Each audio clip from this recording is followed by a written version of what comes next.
এ কি, কাদার ভেতরে একটা ছোট্ট বানরের বাচ্চা পড়ে আটকে গেছে। একটা ছোট্ট জীবন মহাবিপদের একদম মুখোমুখি।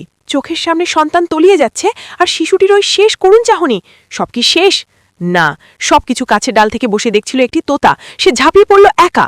গায়ে জোরে ঠোঁট দিয়ে তাকে টেনে তুলতে চেষ্টা করল তোতা, কিন্তু কাদার শক্তির কাছে এসে তুচ্ছ। বুদ্ধি খাটাতে হবে। সে আকাশে উড়ে এক এমন ডাক দিল যা পুরো জঙ্গল কাঁপিয়ে তুলল। মুহূর্তে হাজির হলো হাজারো সবুজ ডানাওয়ালা তোতা। শুরু হলো এক অসম্ভব মিশন। বান্দরের বাচ্চাটিকে কাদাওয়ালা পানি থেকে তুলে আনার এক অসম লড়াই। বনের লতাই হবে বাঁচার দড়ি। লতাটিকে বানরের হাতে দেওয়া হলো এবং বলা হলো, ধরো, এটাকে শক্ত করে ধরো।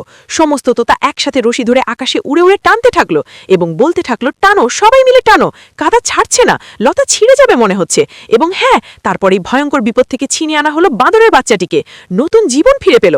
তবুও বাঁদরের মা বাচ্চাটিকে কোলে নিয়ে কাঁদছে, কারণ কেউ তাদের সাবস্ক্রাইব করে না। ছোট্ট কিউট বাঁদরটাকে হাসাতে সবাই লাইক, সাবস্ক্রাইব ও কমেন্ট করে যাও।